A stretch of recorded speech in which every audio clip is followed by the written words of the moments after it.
once you're ready, this is just a light, see, which is not connected. So what do we do? When you're ready, the microphone's there. Oh, somebody's going to adjust it. Up there. See? When you're ready, you just you wait a bit.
Excellencies, distinguished experts, ladies and gentlemen, so please take a seat, and we are about to begin.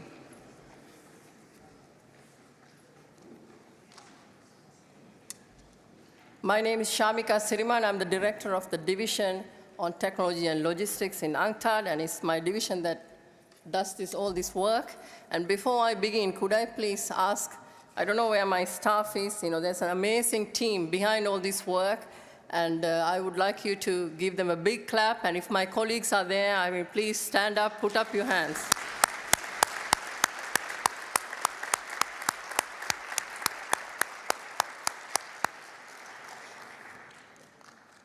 Thank you so much, and the theme of this year's e-commerce week is from digitalization to development, and we have had a lot of discussions yesterday and today, and we will continue these discussions. And what we hear is, yes, digitalization is here, it's a transformative technology, it's not going to go away. But how do we make sure that half of the world who are not connected to the internet will not be left behind? So that has been what is reverberating in these rooms. And so today we have an amazing panel here with us to discuss this issue, to touch upon the challenges and responses related to the development impacts of digitalization. We will hear from their insights, the practical examples, what needs to be done, and so forth. And I would like to give you the floor to our moderator now, Ms. Imogen Foulkes. She's the correspondent for the BBC at the United Nations, who will introduce the panel to you and guide the discussion this afternoon. And we would like to have a very interactive discussion with you. And so, Imogen, you have the floor to do that. Thank you. Okay. Well, good afternoon, ladies and gentlemen. Thank you for turning up in such high numbers. We're really looking forward to a lively, informative debate where we unpick some of the challenges and maybe find some solutions.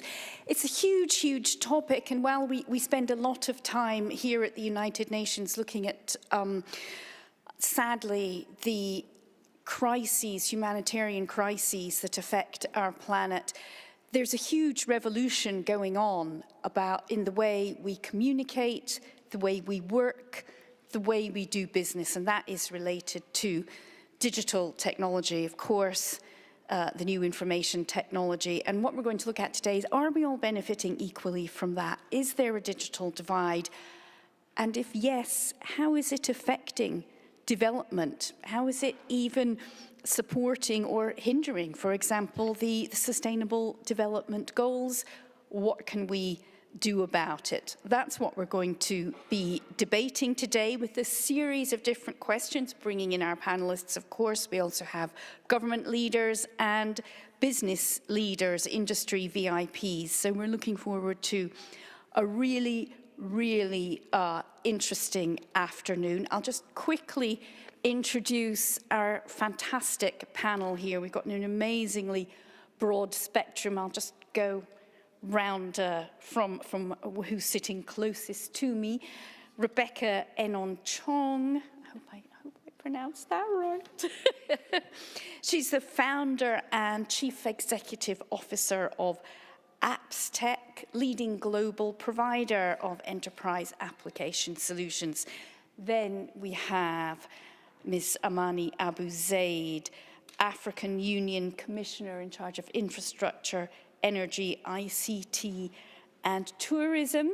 Right in the middle, and we couldn't be without him, of course, here at an UNCTAD event, is Mr. Mukhisa Kituyi. He is Secretary General of UNCTAD, the United Nations Conference on Trade and Development.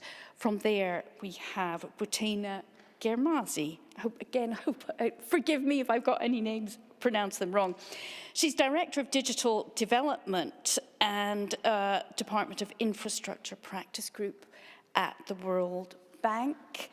Then we have Malavika Jayaram, Executive Director of Digital Asia Hub. It's a Hong Kong-based think tank. And finally, right at the end, and in a gender minority, which I have to say it's quite refreshing for us on the other side to be on a panel where the ladies are in the majority. Mr. David Porteous, involved in finance inclusion initiatives for more than 20 years. Without further ado, before we start the debate proper, it's really important that we hear, to set the scene for this debate, from Mr. Mukhisa Kituyi, Secretary General of UNCTAD, to welcome us to eCommerce Week and to set the scene for today. Thank you.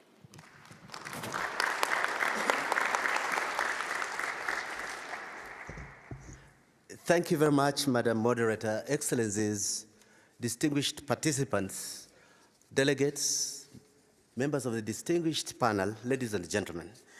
May I bid you all welcome to the UNCTAD eCommerce Week 2019. You know, we do not have a formal opening session for the eCommerce Week. And if I may indulge you to use the next few remarks as a kind of formal opening of the eCommerce Week, although we've had sessions for 1.5 days already.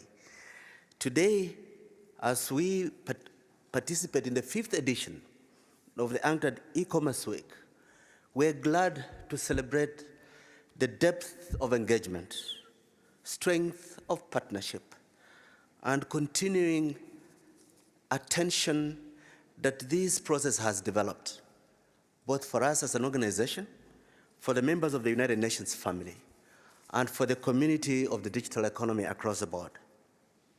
As you know, every year we are seeing significant increases in the turnout of participants. And today, we have over 1,200 registered participants from some 120 countries present. This is a statement to the importance of the issues of discussion at this year's meeting and our continued engagement creating space to ventilate best practice, mutually inspire on what best to do, and sustain the dialogue about a growing important area of international community's attention. Our most recent statistics point to a global e-commerce sales phenomenon of having increased between 2016 and 2017 alone from 26 trillion to 29 trillion US dollars. And cross-border e-commerce is now the fastest growing component of e-commerce. For example, in just that period 2016 to 2017, the number of online shoppers making purchases abroad rose almost 40% to 277 million. The value of trading services that can be delivered digitally rose in the past decade by $1 trillion from 1.7 to $2.7 trillion. 8 of the world's top 10 companies by market capitalization today belong to this digital sector. 4 of them did not even exist a short 10 years ago as among the top 100 in the world. It's Alibaba, Amazon, Facebook, and Tencent. Digital data has become the central resource of the digital economy, but transforming data into monetary value requires not only ICT capacity, but also the skills to turn data into intelligence. With the world transforming as a result of digitalization, immense opportunities as well as significant risks and challenges are emerging. On the one hand, there is a risk that we can become overly optimistic that digitalization will remove long-standing problems and bottlenecks to inclusive trade and development. You can hear expressions like, once we get 5G and so on. That optimism has to be tempered with another reality. Benefiting from digital opportunities takes more than connectivity. There is also a risk that we focus too much on the downside and look for policy responses that may throw the baby out with the bathwater. Headlines in the past year relate to Cambridge Analytica or fears related to massive job losses due to automation, fueling much of public concern. The rapid pace of digital transformation is occurring while almost half of humanity remains unconnected to the internet. If left unaddressed, the yawning gap between underconnected and hyper-digitalized countries will widen, exacerbating current inequalities. Levels of digitalization will greatly influence the ability of countries to achieve SDGs, set for tackling challenges like hunger, disease, and climate change. Surely much more must be done to support trailing countries as they strive to integrate in the digital economy. Some international efforts can be recognized and appreciated. The OECD is going digital. We just celebrated 2 years recently. It's helping its member states prepare for technological disruption and the wide-ranging areas such as competition, consumer protection, innovation, entrepreneurship, insurance and pensions, education, governance, and trade. The same holistic discussion is urgently needed in other regions and across the board around the world. We also need a similar approach in our discourse. How can we move forward? We at UNCTAD are glad that we've made our contribution in this. Last December, we hosted the first e-commerce week for Africa at the UN offices in Nairobi, attended by more than 2,000 registered delegates. And I wish to mention here that we were glad for the evidence that regions want to take leadership to own the processes in their own regions. Of course, we did receive some cynical remarks from some colleagues from Geneva about to give us authority to convene a meeting and declare outcomes of that meeting. But we hold true to the faith that the Africans who made it in Nairobi and make decisions about what they want to do are encouraged and they own that process unapologetically. Similarly, we're already planning for other regions, which we hope will be engaged in very soon. We at UNCTAD are proud to be associated with other partners in this initiative, the E-Trade for All partners, which continues to draw members. Today, we have 30 global partners, 26 of whom are represented in this meeting this week. Yesterday, we released the E-Trade Readiness Assessment for Afghanistan and Bangladesh, bringing the total number of assessments completed to 17. More are in the pipeline, including for non-LDC countries like Cote d'Ivoire, Tunisia, Cabo Verde, and Iraq. These sentiments, these assessments propose concrete steps to continue to capture the value from digitalization. And we look forward to synergies in discussion about what to do with the diagnostic information that we generate this way. Tomorrow, we are starting another session of the Intergovernmental Group of Experts on e-commerce and the digital economy, one of the few global platforms available for all member states to seek policy consensus while involving other stakeholders in the discussions. Still, while programs and summits can offer the world's developing countries a place to start to push for integration, more support is essential to close the digital divide to ensure that no one is left behind. And we hope that these discussions will not only enrich our way forward as we listen to diverse wisdom and experiences, but also draw some clear light on the issues that bedevil the discussion about the best way forward for e-commerce, both for development and in the rule-making debate. Thank you very much for your kind attention.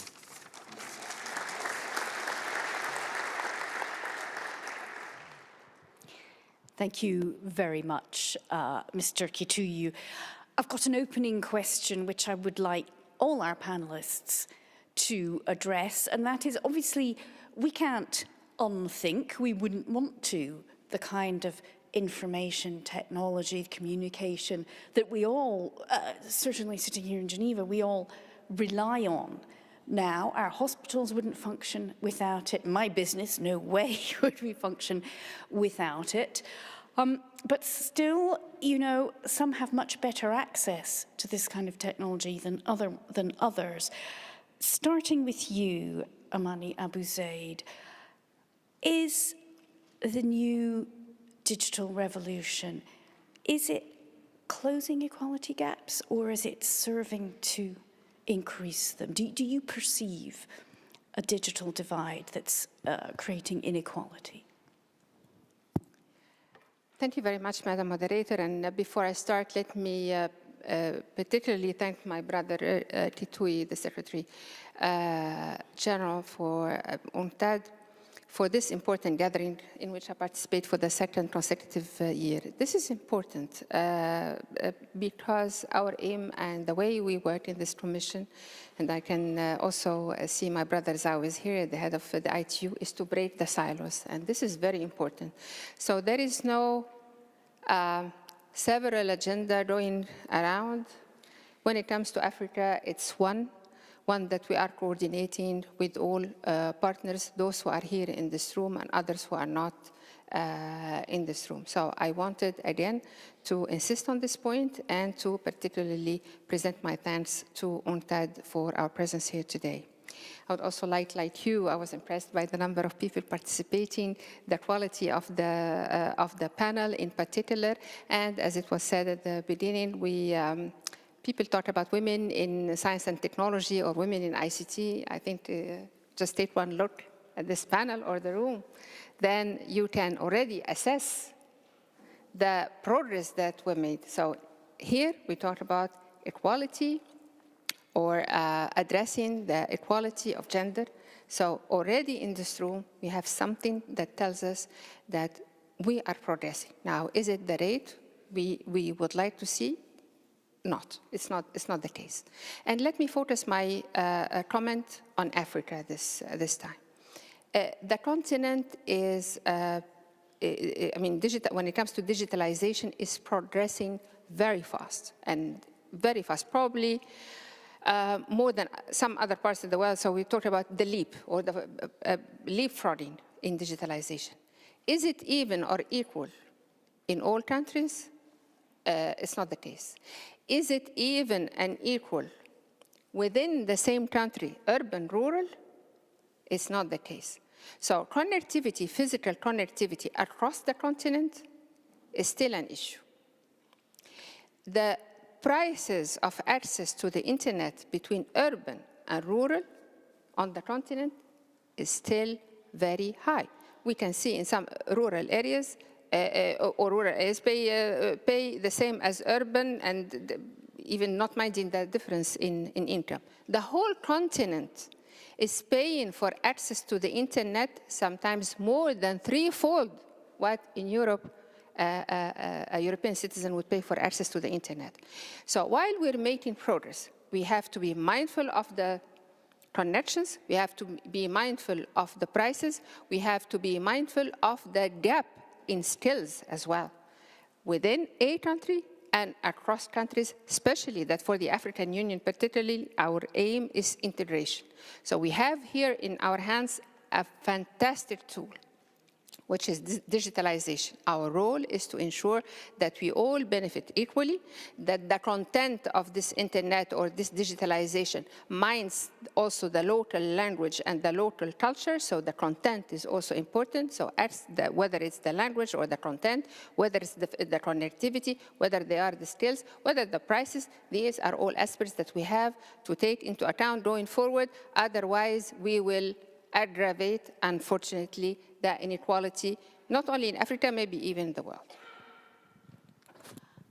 Thank you very much. Boutheina Guermazi, I'd like to hear your perspective on this.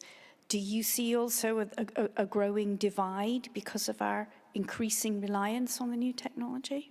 And if so, what can we do? Thank you very much. So this is definitely a fascinating topic, and the discussion is happening at a year where we're very happy that we reached the 50% mark of bringing people online. So there is clearly a development here, but it took 50 years to take 50% of people online. And the key question for us, working in the development scene is how long would it take to bring the other 50%. So I'm very optimistic because, it was mentioned in the opening. I mean, this is something that is happening. It's changing everything. The rate by which digital grows is faster than any other sector of the economy, and it is expected to reach 25% of GDP. So digitization is there. It's changing everything. It's changing how we work, and it's changing the whole economy and providing a lot of promises across the whole economy. It's not a sector. It's really something that changed the whole economy. So is it inclusive? Not yet. So today we look at the rate by which countries have access to the internet. As Dr. Amani mentioned, it's not equal between countries, within countries. If we look within countries, within group, there is still a gender divide, there is still an age divide, and there is a divide by level of income of people. So people who are better off in the society have access to the internet and can use it for enhancing their lives, and people without access see the divide even deeper than before. So in a space where technology is really evolving very fast, the digital divide becomes more difficult because the rate by which those who have access to it becomes difficult for those who do not have it to access it. So I'm optimistic. I think what happened to bring 50% of people to have access to the internet, it's a great milestone. But I'm also concerned that without a concerted action that looks at policy dimension, investment dimension, collaboration, there will be a lot of people left behind, and the divide of a new class of poor, the digital poor, is something that concerns us as a development institution, as the bank. So that's one element. The other element, if we look at the digital divide, we need to look at it in non-static terms. And there is a new technology that is happening every day, not only on access, on connectivity, but also we live in a hyper-connected world where artificial intelligence is what brings a smart to connectivity. So when we look about the digital divide, we also need to be thinking about those new developments and how do we make sure that we have space where countries can leapfrog, and there are many, many examples around the world where country can really leapfrog, but in a non-static way. So optimistic, but it requires a lot of work, and it requires that, everybody interested in the space that we work together and, we sing one song together. Thank you very much. Rebecca Enonchong, we've heard the African Union, we've heard the World Bank. What about the business perspective. Is it a concern to you, what we heard there, the so-called digital poor? Yeah, obviously it is, because even as a business person, we're concerned about the development, I'm from Cameroon, of the continent. So yes, it matters. And I think that I'm so glad that we have an opportunity to be here, because so often the policymakers will sit in a room with very intelligent people that have done tons of research, but not include the people actually doing the work. And I think that we end up with policies that are really great on paper, but are not very practical. And so I'm really grateful to be here. Thank you very much for having us. I think there's so many things that are very practical that can be done to make sure that we have a more inclusive digital economy. I'm chair of an organization called AfriLabs. AfriLabs is a network of technology hubs and innovation centers across the African continent. We have 137 member hubs supporting 250,000 digital entrepreneurs. From Egypt all the way to South Africa, East and West. And together, we put together policy teams from different countries and came up with our own framework. So from the perspective of entrepreneurs, we put together something called the I4 policy. It's i4policy.org. It's available in English, French, and Arabic. And it's a framework of what we would like our governments to do. So out of that has come some of the startup acts. Tunisia passed a startup act. Mali is getting ready to start a startup act. And the beginning of that was this I4 policy document that is an iterative document that we've all been contributing to. So I think that's one way to hear our voice. But as Dr. Amani said earlier, it's too slow.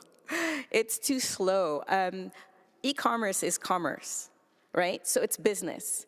And if the business environment in the country is not conducive to, ease of business, then e-commerce will suffer, and it will suffer more because we go faster. The ITUs here, thank you. Connectivity, as the doctor said earlier, is extremely important. The internet is the oxygen of the digital economy. And for whatever reason, our governments you used a word that scares our governments, it's revolution. And so what they fear is that the internet equals social media equals revolution. And so if we cut off access to the internet here, we won't have a revolution. But the on the ground, the impact of that is that you do have extremely costly data. The cost of data, the cost of the internet is prohibitive as a factor in cost of the digital business. If you imagine that our internet connection costs the equivalent of multiple salaries per month. So, how many more people would we be able to hire if the cost of internet was reduced? So rather than spending millions of dollars organizing these conferences and commissions, use the money to reduce, even if the governments that in many cases own that internet in the different countries and have the monopoly, use it to reduce the cost of the internet, and you will see jobs being created. So many jobs will be created if our oxygen is returned to us. Thank you very much, Rebecca. Malavika, we heard there from Rebecca, everything is too slow. We heard from a number of our panelists that developing countries are paying probably, more than we pay here in Geneva for access.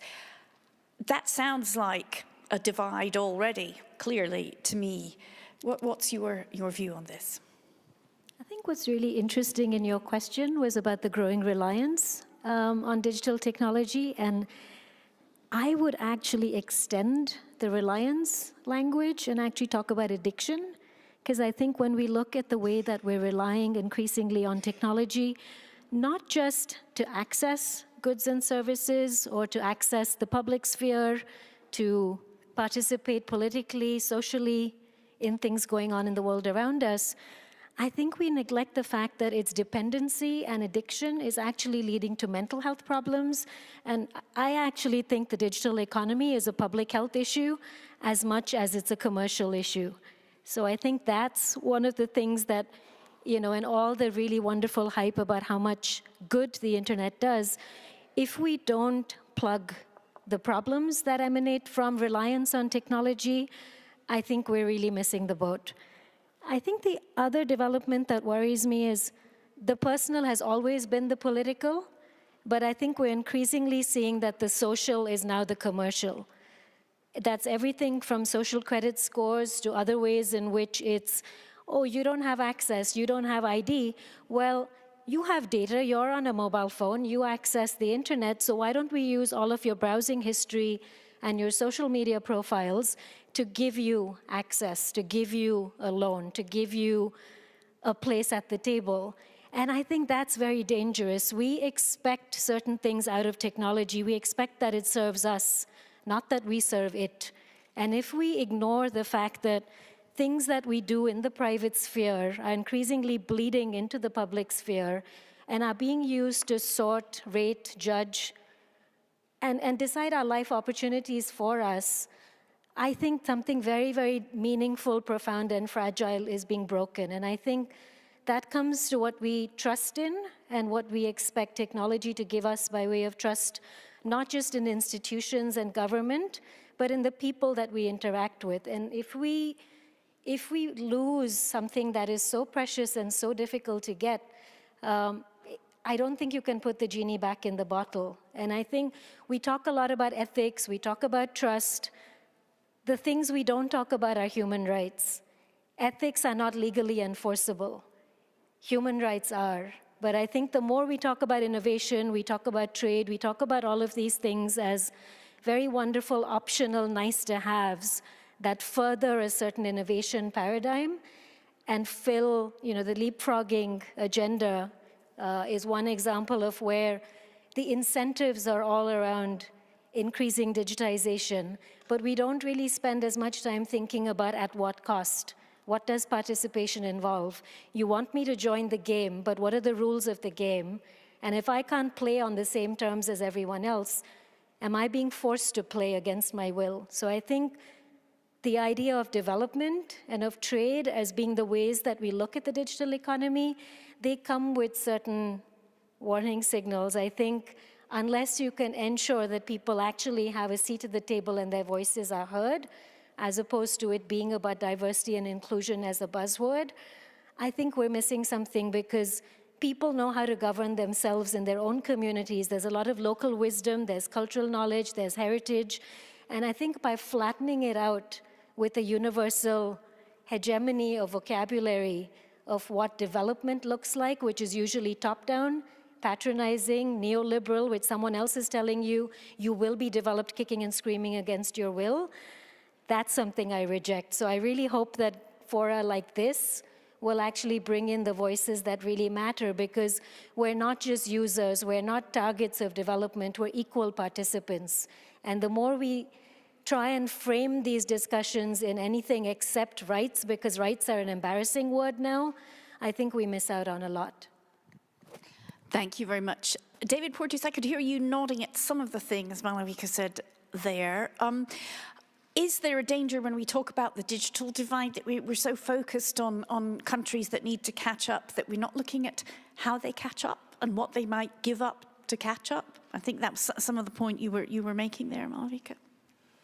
Imogen, yes, thank you. And let me also echo my fellow panelists' thanks to Dr. Kituyi and to UNCTAD for the invitation here. This is my first time on this platform, but I was just reflecting, it wasn't my first time in Geneva. The first time was actually 13 years ago during the UN Year of Microcredit. And it was interesting for me just to reflect. Here we are with the week of e-commerce.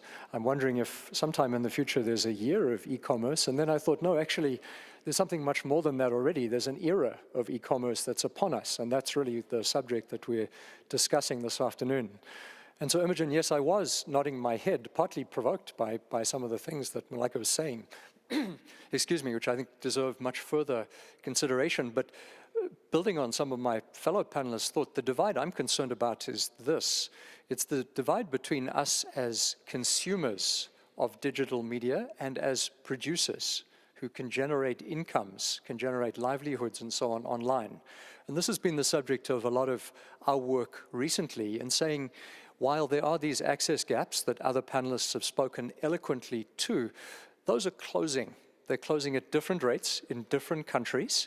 But by and large, the scenario is that many people in most continents will be users of social media. What's not certain is whether they'll be able to generate incomes that will sustain them and their livelihoods in the future. That's my concern about the growing digital divide that we see. And I think the questions we need to ask are, do we see signs that digital is healing that or making that divide worse? The addiction, for example, Malavika, that you spoke about. And for me, the way I look at it is just by asking 3 simple tests, because I think you've asked us all here not to be simple cheerleaders, but Dr. Kituyi, as your speech said, to examine the evidence, to say what's going on here. And so the first question I ask in respect of that divide is, does digital, internet in particular, make it easier for people to enter the world of work? And I think at that level of test, the answer is pretty clear. The evidence out of China, Lohan Academy and others have done great research recently. It does reduce barriers to entry, makes it easier, reduces skill levels, so it's easier to get into the world of work. That's a tick. Second level is a bit harder. So now you get into the world of work, can you sustain yourself in it? Can you actually generate an income and a livelihood? That's not so easy. And I think the evidence that I see, China obviously is in some ways an outlier here, but in Africa, where we work, or parts of Latin America, what we see is this evidence of a kind of 80-20 principle, which is that 20% of those who go online do really well out of it. They can generate an income, but there's this very long tail of the 80% who don't yet do that. And so the question about the digital divide is, how do you deal with that long tail? And that's where what I'm excited to see is new forms of subcontracting emerging, where the 20% who have that digital work are starting to subcontract to the 80% who don't have it. And these are emerging forms of work that we see in parts of Africa today, which are, I think, starting to contribute in promising ways to healing the divide, but it's early days. And as everyone has said, there's so many things from a policy point of view which could stop that from happening. So in answer to your question, very different at a country level, but I think the question needs to be, how do we make digital a tool of livelihood and production and not merely a tool of consumption? Because then the route to addiction, I think, is all too clear. Mukhisa, Kituyi, you are the hosts. I'd be interested in hearing what you think of what you've heard so far from our panelists. All right. The core issue that I want to address is, how are we optimistic or pessimistic about filling the gap for the 50% that are left out? Because to my mind, the question of abuse is the luxury of those who already have access, not those who are in the dark. And my core question is access. I'm a bit pessimistic. My friend Haoling Zhao, the Secretary General of ITU, and I have been discussing this at the Broadband Commission, that 2 major trends are drying up sources of non-national financing for digital inclusion. The first one is telcos, which were like the milk cows of the state, are drying up. The reasons they had that they could roll out infrastructure have been taxed out of existence. The profit margins have gone down. They concentrated on urban populations which are easy to reach. Now the most disadvantaged are rural populations in developing countries, which are not exciting for solo effort by telcos. Secondly, corporate social responsibility by major platform performers, which was going into complementing this, is now being directed towards preparedness for 5G. As we had at our last meeting over the past year, substantial attention is now funding the infrastructure for 5G in the developed countries, much more than looking at the developing countries. Now, the second generation challenge is this. Those who are in rural areas have limited digital skills to convert connectivity to increased productivity. Where they could increase productivity because of electronic market visibility, they suffer the challenge of infrastructure for delivery of what they may produce or what may be available. So the challenges inherent in underdevelopment cripple the opportunities that come with even minimal digital inclusion or connectivity. So that is one layer of problems. The second layer of problems is this. The largest number of the laggards, those who are not yet making it, are dominated by analog politicians. Politicians who do not see the priorities of investing in skill development, regulatory framework, privacy and payment systems, and therefore, the momentum that has informed the achievers even in the developing world lacks in those societies that are most being left behind. Since they cannot identify the sickness that they suffer, they are not prioritizing solutions. And we cannot resolve those challenges without mobilizing the political will of those being left behind to see that they're being left behind. Thank you very much. Very interesting spectrum of views here. I'd now like to delve a bit deeper into actual policy. Boutheina, I know you have been involved with the World Bank in something called the Digital Moonshot for Africa. Can you tell us a bit about that? And can we look specifically at whether it is focusing on some of the concerns raised that we should be looking at digital technology supporting work and productivity as prioritizing over consumption, for example? Thank you. Thank you very much. So the Digital Moonshot for Africa is basically an approach to look at the constraint in a holistic manner.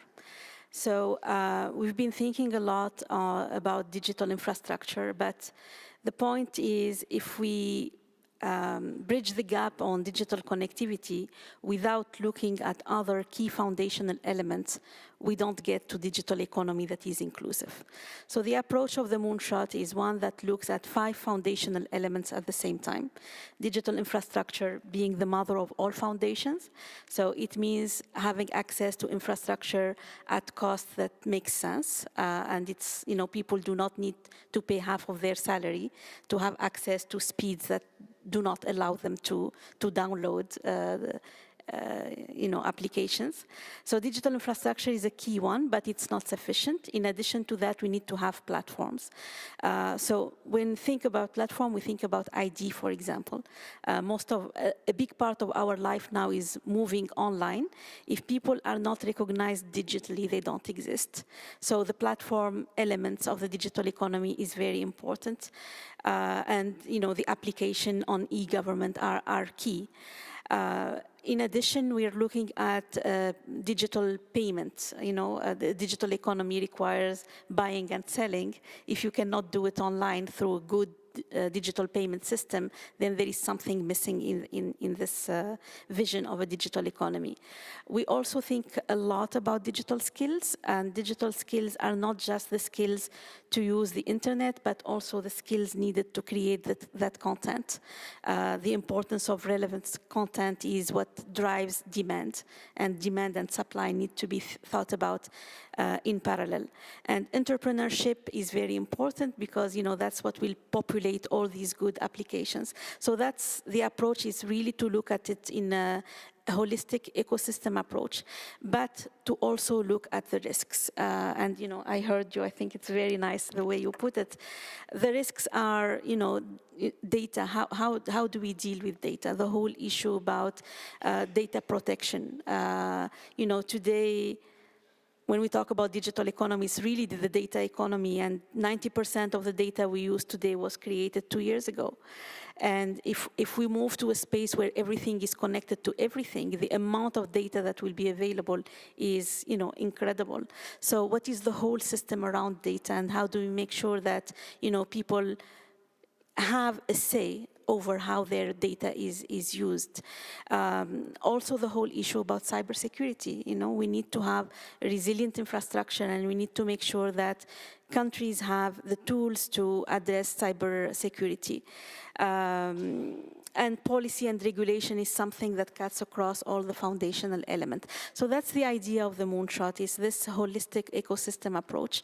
And we're very, very happy to be working with this, with the AU. So, we're working very closely with the AU. Actually, it's the digital transformation approach that the AU is working on, that, we want to work with them to put the Moonshot as an instrument to implement this. And this is something that, the Broadband Commission, for example, looking at the Africa working group, what would it take to make sure that there is good connectivity? So that's in a nutshell. How do we make sure that we get to a space where people are producer of technology, not just users? I always have a question when I ask about the adoption rate and the response comes, the number of accounts in Facebook, for example. Yeah, it's very important, but to me that's not sufficient. So, if we really adopt technology, are we creating this content that is relevant and this content that will change lives? And this Moonshot also is an approach that requires a very close collaboration between the public and the private. And I was very happy to hear our colleague there talking about your proposal and how it enhanced and created a good platform for countries to think about Startup Act. So how do we have an approach that listens to the private sector? Because, this is where innovation happens. It doesn't happen in laboratories of governments. So how do we create that bridge between the public and the private? So that's the Moonshot approach to it. Where, as I mentioned, we're working very closely with the AU. I think the AU is leading the vision. What we're hearing in the bank is a lot of interest in the other regions of the bank, basically saying, this should not be Africa only. There is a lot of priority in the Caribbean. There is a lot of countries in the Pacific that are looking at a similar approach. And we hope, to get the Moonshot to a space where Africa also creates a precedent for the rest of the world of how we can do it differently. Amani, Abou-Zeid, obviously the African Union was mentioned a number of times there, so I'd like to give you this opportunity to tell us a bit about precisely what the AU is doing, working with the Digital Moonshot, for example, but also taking into account the issues that have been raised a number of times, right, particularly by David Porteous and Malavika, about the responsibility that governments, public institutions have, not just a rush to get this technology, but to get there responsibly. Thank you. I wouldn't know really where to start, but I think I know. My starting point is to say that I'm optimistic. We're not technology skeptic on the continent. When I see the women in the markets using the technology in order to have an income and an account with their names on it, I can safely say I'm optimistic, because this is the very first time probably this woman in an informal sector has something with her name on it, and also to have some financial means under her name. It comes with a threat, But the threat exists even with the traditional systems that exist now. Anybody can, and I'm sure you know that many of our banks across the world have been hacked. So empowerment, this technology offers new tools for empowerment that did not exist before. It's a luxury to say that, that there are threats here and there. It's only, as Mr. Kituyi said, this is the luxury of those who have access. So for the first time, thanks to the e-payments, we're seeing the informal sector getting into the formal sector. The people are being recognized individually, thanks to the e-identity. The refugees who have probably no existence because they do not exist on paper finally have an ID to say who they are and to start getting the benefits. Those who are in some remote areas, they can get the subsidies or get government services, because now the local post office can deliver some of these certificates or needed documents through the e-administration or e-governance applications. So I cannot but be optimistic. And I'm seeing the transformation happening on the continent in a number of countries, some faster than others. It is encouraging. Now, is it a common policy across the continent? No, it's not. And that's what we want to change. What we want to, and I think it came in one of the interventions, I can't remember who. What we want to happen is that to elevate the digitalization policies to the heads of states level, for them to recognize how all sectors are transforming. Because digitalization is just a tool. We're seeing in your country, Mr. Kituyi, we're seeing electricity in rural areas being delivered finally with solar panels, mini grids or off grids, and paid for with mobile money for the very first time ever, probably in history.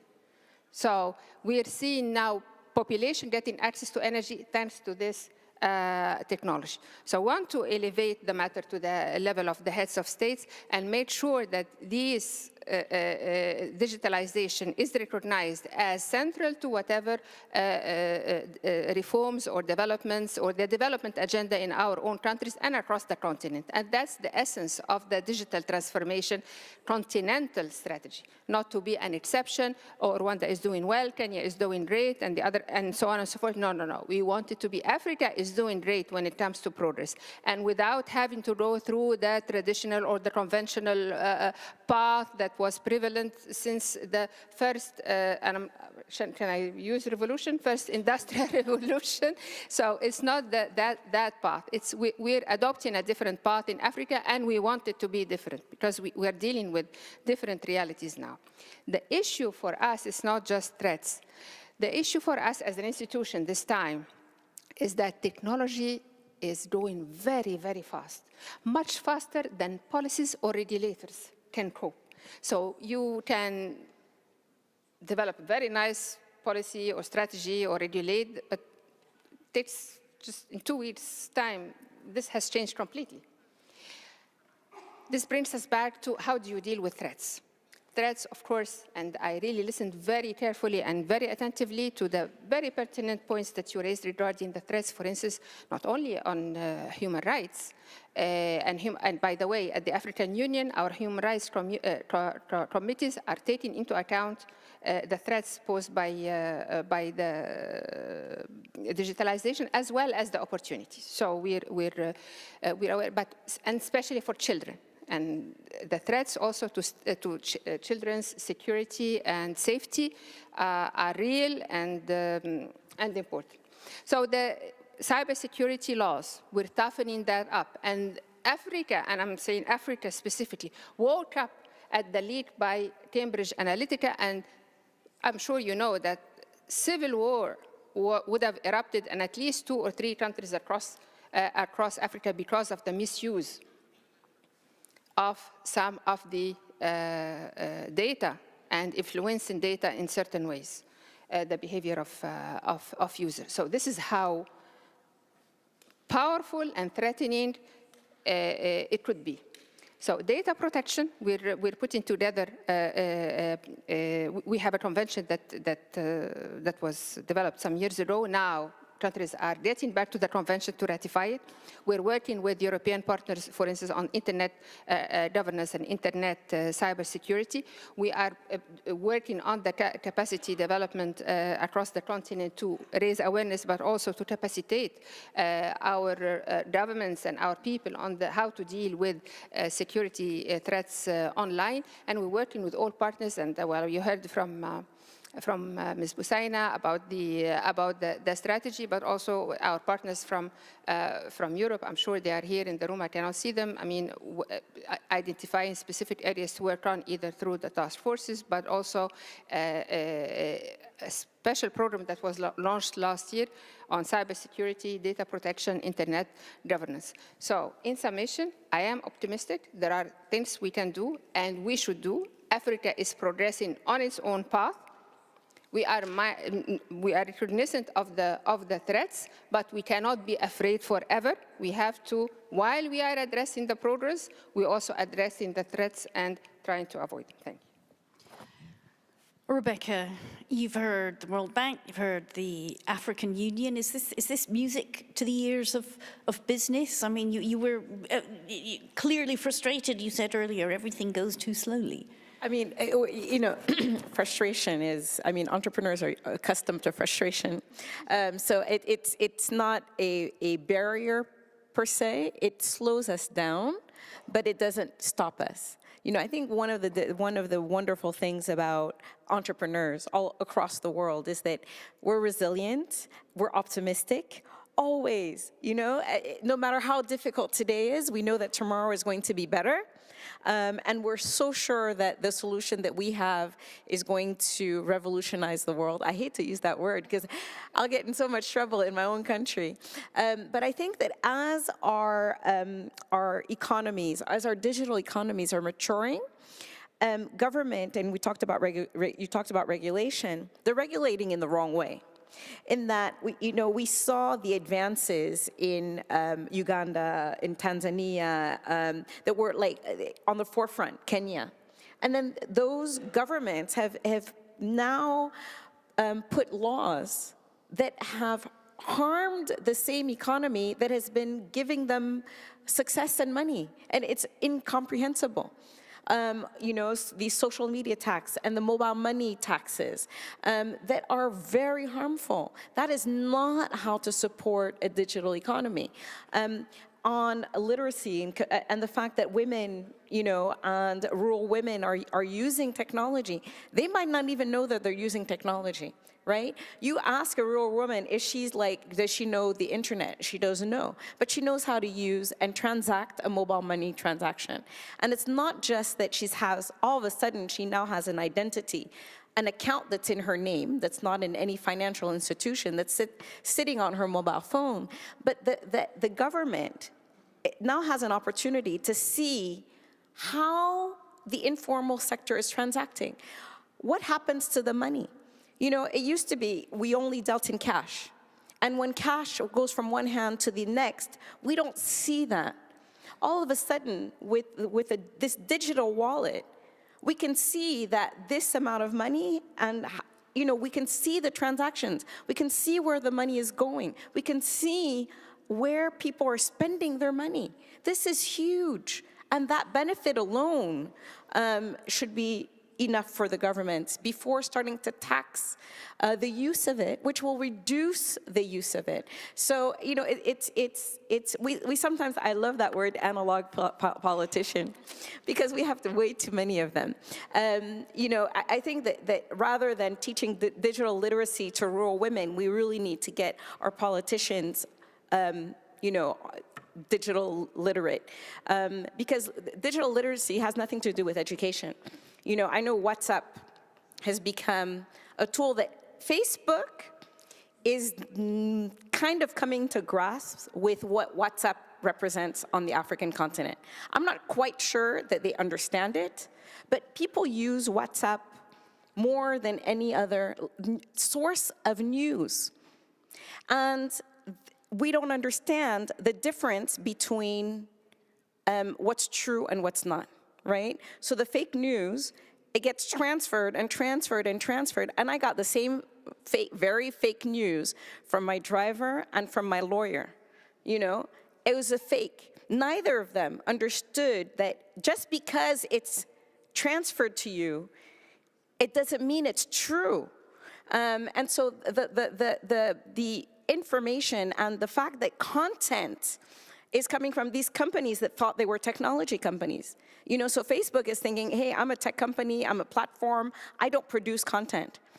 But people believe that, oh, Facebook said, right? Or WhatsApp said, not that somebody that I follow or somebody that I'm friends with or somebody that forwarded me the information said such and such. So and this is where we talk about risks and opportunities and threats. It's really looking at those platforms and seeing that they are now figuring out that they are in a business that they never thought they were in. And having to deal with that. And how do you deal with that when you don't really, I mean, I've talked to Facebook people, you know, not just in Africa, but outside, and I don't think they have any idea how important WhatsApp is. Because we're not using SMS. In the developed world, SMS messages, text messages, are part of your mobile account. Like, you know, when you get your subscription, you get unlimited text messages. We don't have that in Africa. Every text message costs money from our prepaid account. And so being able to pay for a subscription, and some of the telecoms have done this, a WhatsApp subscription. You only have WhatsApp, or you only have Facebook, and you only pay for that data. And being able to send many, many messages. My driver, again, he didn't realize that he didn't have to pay for each WhatsApp message. So he would get my WhatsApp messages and he would read it, but he didn't want to reply because he thought there was a cost to it. Realizing later that, hey, there's no cost to this. I can send messages. I think that's part of the digital literacy, and it's not limited to educated people, to uneducated people. David and Malavika, just to say, so I got to use revolution, you got to use the term fake news, which I didn't want to hear. But anyway, David and Malavika, surely Rebecca there is making an argument for some serious responsibility on the part of digital business and some serious policy on the part of governments. You can choose yourselves who wants to go first. Certainly, yes, absolutely, serious responsibility. And I think the responsibility grows even more when we look at what people are starting to do. So, Rebecca, we've been involved in doing research recently looking at emergent categories of entrepreneurs who are informal, yet using those tools that you're talking about, WhatsApp, Instagram, and so on. These are people we call iWorkers because they actually got introduced to them as social media tools, but they're starting to use them as productivity tools in their businesses in ways that were never intended by Instagram or WhatsApp. We think of people who are saying WhatsApp is basically their customer relationship management system in the developing world. Instagram is becoming a kind of shopfront. And what's exciting about that, which brings the responsibility, to your point, Imogen, is that people are finding a way to use tools that weren't intended for that to overcome the divide that they face. And so the divide that they face is, at least in the African context, the number of entrepreneurs who can actually get onto e-commerce platforms today is still pretty small in relation to the number of entrepreneurs which are out there.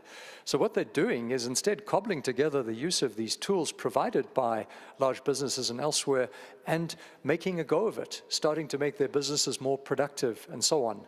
But you know what they tell us?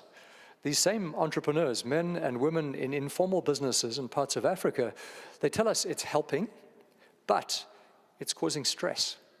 There's new stress of being online 24/7. Customers are asking them, they're sending orders, they're expecting instant delivery.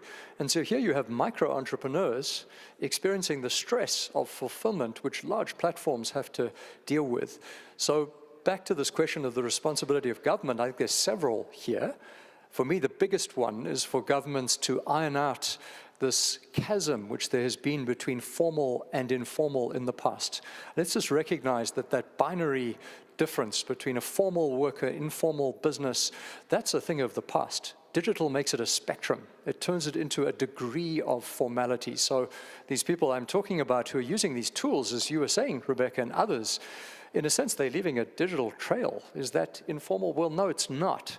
It starts to become formal, but what does that formality offer them? Is it a stepping stone to a better life or a stepping stone to tax surveillance? Right? If it's simply to tax surveillance, then we simply face all the issues of incentives and problems we've faced for years, decades around formalization initiatives.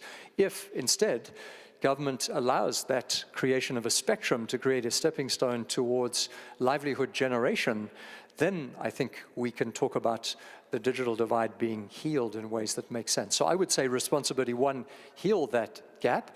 Responsibility two, as we look at these tools being used, what amounts to responsible use? And that's a tough question, a very tough question, because for governments to move too quickly and to say, well, actually, those tools are not privacy enhancing sufficiently, that could close down a whole emergent category of entrepreneurs today. We don't want to do that. But I think we want to watch very carefully to see how these tools are actually being used and ameliorate the negative effects when we see them, not anticipate too quickly and act too fast to shut them down.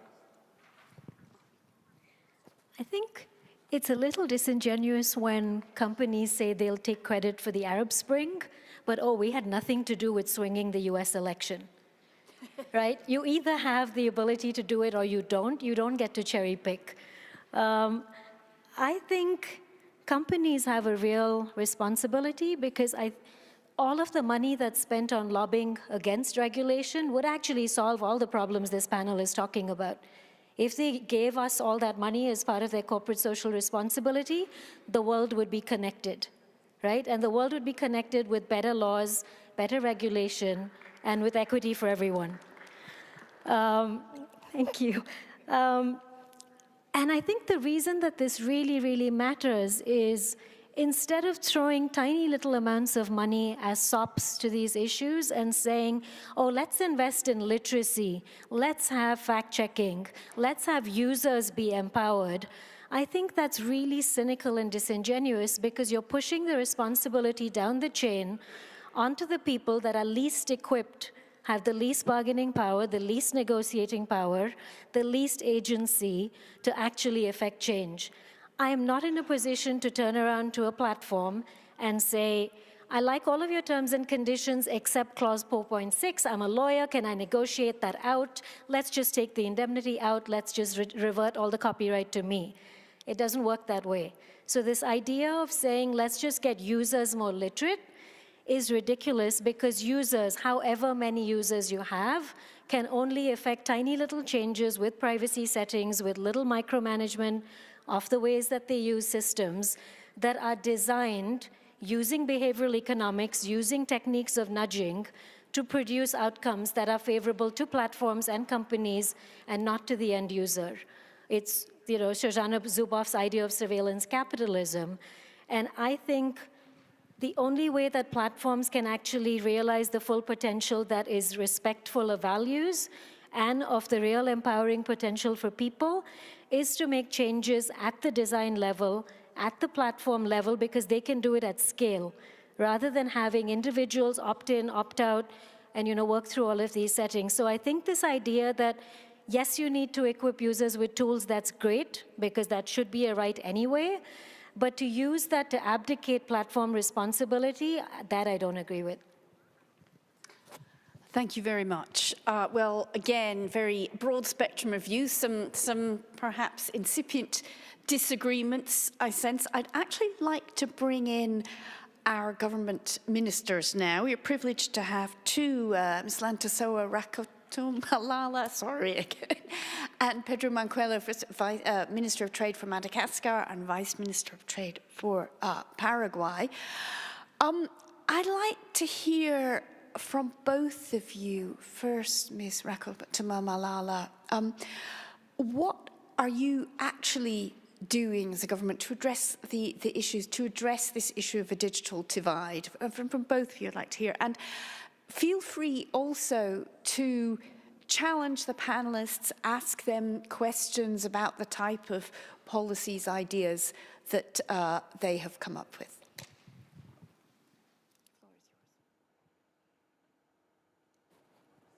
Je vais parler en français.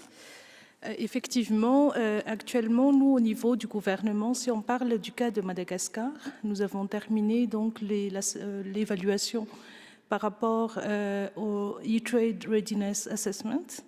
Et donc, nous allons partir de ces données pour pouvoir construire une politique qui prend en compte toutes les problématiques qui ont été mentionnées à l'instant par les panélistes. Effectivement, il y a du chemin à faire encore, principalement pour la protection des données personnelles. et pour tout ce qui est transactions électroniques et signatures électroniques.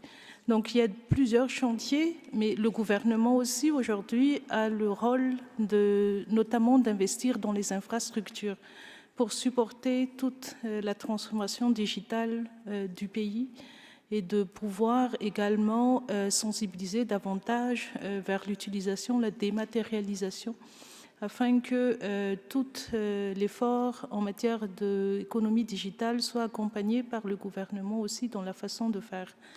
On prend par exemple tout ce qui est facilitation des échanges, tout ce qui est utilisation au niveau par exemple des services douaniers de toutes les questions. Et donc c'est aujourd'hui l'appropriation de toutes ces problématiques par les responsables publics et la volonté politique en fait qui accompagne aujourd'hui toute une stratégie vers une transformation de l'économie vers l'économie digitale. Donc ça, c'est le cas de Madagascar que je cite là. Merci. Thank you. And Vice Minister Mankwelo.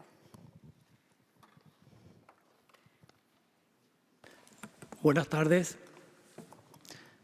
Yo creo que América Latina en general y Paraguay en particular han tenido la experiencia de cambiar el modelo donde el Estado es muy intervencionista y es muy lento. Con la inversión privada, sobre todo en las tecnologías, el salto que se ha dado de pasar de tener sistemas de computación, de telefonía, basado en la inversión del Estado, nunca va a poder alcanzar el desarrollo de la tecnología.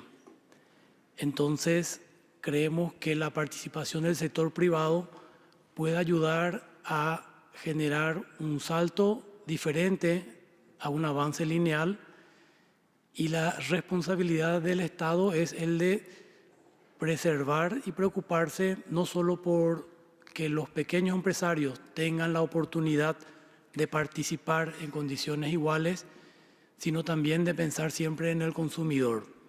Es preocupante el manejo de los datos, la posibilidad de que empresas puedan capturar la información de las personas y utilizarlas. Y hoy estuvimos en el panel de la mañana hablando sobre la ciberseguridad.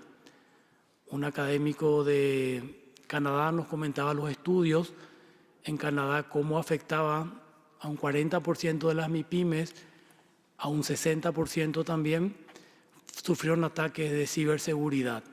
Entonces la pregunta es, ¿cómo hacemos para preparar y defenderles a los pequeños empresarios que no tienen muchas veces recursos para invertir con fuerza en tecnología de prevención de ciberseguridad? La experiencia también que compartimos con otros colegas de países africanos fue que además de la necesidad de invertir en un marco legal basado en modelos de UNCTAD y de invertir en infraestructura, software y hardware, el desafío es mantener los sistemas. La tecnología avanza tan rápido, entonces requiere una inversión. Tenemos que hablar de sostenibilidad y sobre todo también la gestión. Creemos que un modelo público-privado puede ser interesante donde se aproveche el potencial de la rapidez del sector público y el poder regulatorio del sector privado. En ese sentido, también estamos trabajando para interactuar con nuestros colegas del Mercosur. Estamos negociando Mercosur-Unión Europea, el capítulo de comercio electrónico, que está prácticamente cerrado, y necesitamos asegurar que los beneficios y la gran oportunidad que puede representar esta forma de comercio, que es el futuro, sean aprovechados por todos. Creo que hoy en día la pregunta no es ya si uno tiene que subirse o no subirse al comercio electrónico, porque es una realidad. La pregunta es cómo hacemos para que esta realidad sea inclusiva, cómo hacemos para que la base de esto, que es la confianza, no pueda ser arriesgada por ataques de ciberseguridad, por mafias, por el Internet profundo, que es una amenaza y que requiere constantemente un monitoreo de parte de los especialistas. Finalmente, quiero agradecer la oportunidad de participar, de invitarle a mi país y de representar, en cierta forma, también a los países de mi región. Muchas gracias y el compromiso de seguir colaborando con ustedes. Well, thank you both very much. I'm actually interested in bringing UNCTAD in again here. Mukhisa, Kituyi, we heard there, obviously you can't unthink e-commerce, and the developing world can't opt out of it when the developed world is already in it up to its neck. But how to ensure that it is beneficial and inclusive and protected? What can UNCTAD do to support developing countries in this particular challenge? Okay. First of all, not all developing countries are staying out. There are some which are very much at the forefront of innovativeness, taking on the challenge, even sometimes looking at the architecture of major apps and trying to emulate them. I mean, if I take my own country, Kenya, when Uber arrived, many people are saying they are going to lower the price of hailing services and then drive a monopoly and kill the local industry. What happened in Kenya? Two companies looked at what Uber was doing and developed taxi hailing services. Between them now, they have more customers than Uber. And they have gone international. They have started opening up branches in other countries, rolling back the gains of Uber. So there are narratives of what is possible. The narrative of the slum dwellers of Nairobi who are developing the algorithm for the driverless car for Google. And there are such cases. But the reality is the conversation about possibility of technology and inclusive development has to be a deliberate, purposeful action. Just an assumption that technology is a panacea of our problems leads us to the same problems we had with globalization. You sit back and think that markets will conquer and will deliver to all. So our intervention is, can we look at best practice? Can we identify challenges that are emerging in practice? Can we involve in dialogue on how to mitigate the negatives and build on the positives to unlock the potential of inclusion and wealth creation and market access through the digital revolution? But importantly, also emphasize, apart from ICT-derived services, connectivity does not automatically create wealth. In goods trade, building productive capacity to have something to sell electronically is more important than just being able to be visible in the marketplace. Otherwise, we're just a consumer. And that is not a developmental paradigm that we can sell to anybody. So the whole ecosystem of productivity, connectivity, and being there with the opportunities is a discourse that we're encouraging. And the most important step so far has been the e-trade readiness studies that together with our partners, we have been building as a contribution to this discourse. Thank you very much. Thank you. You'd like to come in? I very much agree with what Mr. Kituyi, my brother, just said. I just want to add an element that's of essence also for us in Africa. What is it that we're trading with e-commerce? Are they African goods or non-African goods? Because if we are trading with non-African goods, so we're just creating on the continent instruments and tools and technology to benefit others. So the aim here, and this brings me also to the other hat I'm wearing tonight, because I'm also sitting for my brother, the Commissioner for Trade and Industry. So the aim as well is to industrialize the continent, to ensure that we have the products and that these products are tradable and they go across borders, and that we have the infrastructure to make them go through the borders, and that we have the air transport to lift them. So it's not by coincidence that we, at the same year that we launched the free trade area, earlier we had launched the open skies and liberalization of airspace. And only less than 10 days ago, we were meeting with the UPU and the Universal Postal Union and the African Postal Union to ensure that they deliver, that they are capacitated in order to deliver also the goods that are going to be traded. So I just wanted to emphasize that in Africa, the challenge goes further. It's not just about the e-commerce, but the tradable goods and the means to trade, and also the transportation that goes with it, and the human or the companies or the services that are going to deliver these goods. So this is what, in addition to what my brother just said. I see Boutheina wants to come in there, and then Rebecca. Thank you very much. So I think there are common themes out from the discussion, which I think gives us all comfort that, together we can, right? So, I mean, the element of the ecosystem is very important, and I think it came across very clearly in all the intervention. The other point, building on what Dr. Amani mentioned, is the regional dimension.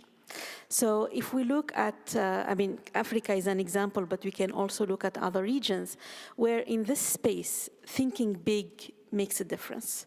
And, when countries, each one think about digital in an isolated way, they don't create the mass that is needed for the sector. So, pushing for regional solutions, I think, is a very important element. It's a regional solution to make sure that connectivity is seamless.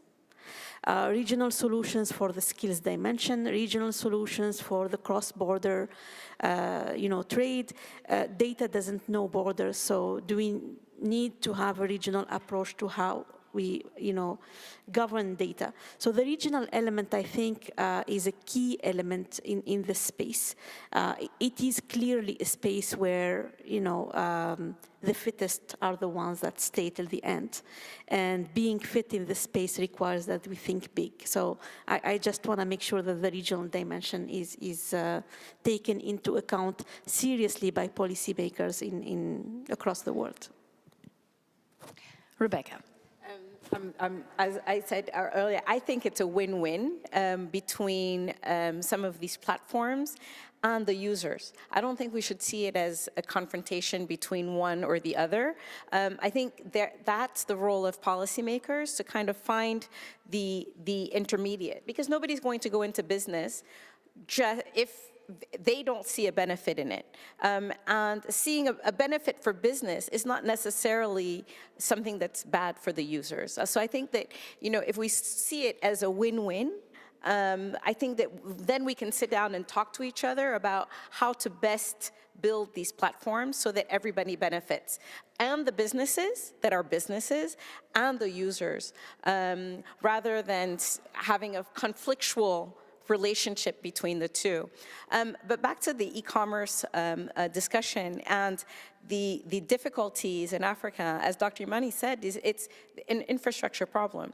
So you have e-commerce companies that started in Africa thinking that they needed to build a website that people needed to click on, or an application, mobile application that they needed to click on to, but then, okay, they become an electric company because they have to buy a generator. Who budgets that when you're looking at, so they need to be a water company because they don't have running water, and so they have to build wells in order to have access to water. And then they have to find a way to you have to have 3 internet providers instead of just 1, because 1 or 2 are going to get out of service. And then you have to have a satellite dish just in case the fiber optic in the country goes out. And then you have to have couriers that will then go and deliver the products and services, because there's no postal service to deliver. There's no UPS. And so you think that you're doing like a tech company, but actually you're having to build out the entire value chain. And that's where we need help. as businesses is that we really need the government to do its job and handle the infrastructure so that we can be good at what we do, which is building the platforms. Yeah, so that's really what I want to say. Malavika, I'd like to bring you in here because you've approached this debate with a very healthy degree of skepticism, which we probably need. Do you take the point that Amani made that it's not just that there's e-commerce, but in the developing countries, it is what is being traded? One of my colleagues, Anya, said something very interesting a while ago, that this idea of trade-offs and bargains is something we talk about in the privacy universe. You don't hear that with any other human right. You don't talk about giving up a little bit of your speech in exchange for something else, a little bit of your right to assembly in exchange because it's free. If it's free, or the product analogy really only works in the privacy world. And I think it points to this idea of balance and trade-offs. And I'm not for 1 second saying that platforms don't have a really, really difficult job. I've been a practicing lawyer for almost 20 years, and I've worked in industry, so I know what a hard job it is. And it's especially a tightrope when, if they overly do something, they're accused of chilling free speech. If they don't take action, then they're allowing fake news, for example, to proliferate. So I recognize that it's a very, very delicate balancing act. I think the problem that I have is where the commerce narrative allows them to completely evade responsibility. I think even companies are now saying they would prefer some regulation just so that they have stability and they know how they can actually budget for things. Right? Even Facebook is now saying they want to be privacy first. Whether anyone believes them or not, that's a move. And I think it's in the right direction, because I think if we keep thinking of this as a cost to business, as a compliance burden, as some kind of awful hardship, I think we lose the bigger picture, which is that all of these rights are actually huge marketplaces for innovation. If you see privacy or speech as a competitive advantage rather than as something that's retarding you and holding you back, I think it's actually allowing for innovation to proliferate and actually grow in ways that are actually rights respecting. So I don't really buy this binary sort of narrative that we have where we see platforms being pitted against users, and I wasn't for a second suggesting that it's us or them. I think these issues are so complex and nuanced that you can't allow the responsibility to rest only with the gatekeepers. You can't have self-regulation. You can't say, we're the only ones who set the rules of the road because we know our technology best. And the logic that I'm pushing back against is this idea that technology created the problem, but technology will also be the only solution to the problem. I think it takes a village. You need law, you need policy, you need social norms, you need education. You need all of these things. And I'm not at all trying to say that platforms should be the ones that are heaviest hit, but I'm saying that they can't evade it because they're the ones who can make the most immediate changes in terms of design, in terms of having more women as technologists and as people producing it. So I think it is something that platforms are meant. The word itself represents something that's a public good. And if we forget the idea that it is a public good, that people might not just see Facebook as something social, but as something that's integral to accessing the rest of the world, to having a global presence, to being seen, whether it's something on an identity perspective of visibility to the government or the world, but even something as having their products and services be seen on a global stage. So I think seeing them only as something that's optional and that people can choose to boycott it, stay, or go as they wish, loses sight of the larger picture that for some people they cannot afford to leave. So I think that's where I come out on this. David, I'd like to bring you in here. We know that e-commerce in the developing world is going to be a big opportunity, is a big opportunity for certain companies. and I'm going to ask you this question as well, Rebecca. So, great opportunity. What about the responsibility of these digital media companies? How do you see that? Do they have any? Should they be opposing regulation? Should they be accepting whatever governments propose? No, there's no question. As I was saying earlier, they have responsibility. The question is what responsibility? And that's where I'm with you, Malavika. There's a complex set of trade-offs to be negotiated here. And I really like the framing of this not as being simply a cost of compliance, because if we get into that mode, I think we kill it before it starts, right? So I think the responsibility is this. I think the responsibility is in each national setting to have a discourse over what does it mean to build trust. We've used that word a number of times from the platform here this afternoon. And to me, that's a conversation that actually goes beyond simply the language of rights to data. That's an element of it, but it's not sufficient. It's well beyond that. So here's an element of the responsibility I think platforms have. I think trust building involves effective recourse when things go wrong. It means taking responsibility when things go wrong. That means having in place the recourse systems that work. Now, some of the e-commerce companies have pioneered forms of recourse which I think we need to see a whole lot more of. Online dispute resolution, which we barely see in the developing world today outside of e-commerce environments, but then it's islanded within those e-commerce environments. I would like to see companies take responsibility for a discourse with governments that said, let's build standards for this, that make the dispute resolution possible inside and outside our ecosystems. So there are standards which enhance trust. It's not left simply to the assertion of individual rights, because I think you're right, Malavika, that's almost impossible to conceive of how that would work. It's also not about saying, well, if you don't like me, just go, because that's not a choice either if you're an e-commerce entrepreneur whose reputation is integrally bound up on one platform. So that's where this trust building involves thinking about how one carries reputation and data, how one deals with disputes when they arise, as they will do in the most effective way. And so the responsibility for companies, I would say, is to join that discourse proactively and to welcome it. I don't think self-regulation is the full answer, but I think there has to be standards within which those frameworks are set, which allow for the general standard to be raised, not for a very balkanized and isolated framework as we tend to have today in most developing economies. Rebecca, how do you see it? Because I've heard a lot about opportunity and some concern about speed and some concern about regulation. Your responsibility as a business, I'd like to hear. Going on the dispute resolution, the online dispute resolution would be great. But we have an issue, is that the whole judicial systems in many of our African countries are not reliable as a form of dispute. So the last place I want to see government, again, is in online dispute resolution.